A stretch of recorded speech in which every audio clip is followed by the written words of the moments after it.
সরকার প্রধান হিসেবে প্রথম দিন দুপুরে সচিবালয়ে যান প্রধানমন্ত্রী তারেক রহমান। তাকে স্বাগত জানান প্রধানমন্ত্রীর মুখ্য ও মন্ত্রিপরিষদ সচিব।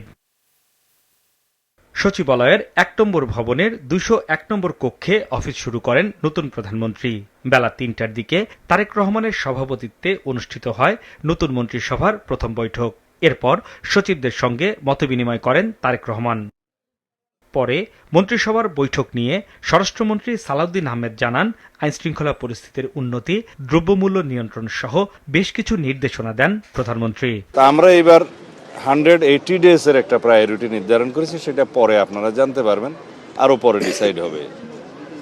সরকারের অগ্রাধিকার বিবেচনায় আমরা প্রাথমিকভাবে দ্রব্যমূল্য নিয়ন্ত্রণে রাখা, আইনশৃঙ্খলা পরিস্থিতি আরও উন্নত করা এবং সরবরাহ চেইন আর কি সাপ্লাই চেইন ঠিক রাখা, আর বিদ্যুৎ এবং জ্বালানি সেক্টরে যাতে কোনো সমস্যা না হয়, গ্যাস এবং বিদ্যুতে, সেটার প্রতি লক্ষ্য রাখে। These are the priorities.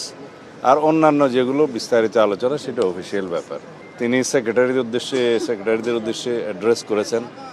তাদেরকে তিনি বলেছেন সরকারের সেই ম্যানিফেস্টো বাস্তবায়নের জন্য তারা আন্তরিক হবেন, সে আহ্বান জানিয়েছেন। এবং সবাইকে আমরা বলেছি যে কার কি অ্যাফিলিয়েশন আছে সেটা আমরা দেখব না, আমরা মেরিট ভিত্তিতে সবাইকে যাচাই করব। এর আগে দিনের শুরুতেই সাভারের জাতীয় স্মৃতিসৌধে মহান মুক্তিযুদ্ধে বীর শহীদদের প্রতি শ্রদ্ধা জানানোর মধ্য দিয়ে প্রথম কর্মদিবস শুরু করেন প্রধানমন্ত্রী তারেক রহমান। এরপর মন্ত্রিপরিষদের সদস্যদের নিয়ে শহীদদের প্রতি শ্রদ্ধা নিবেদন করেন তিনি।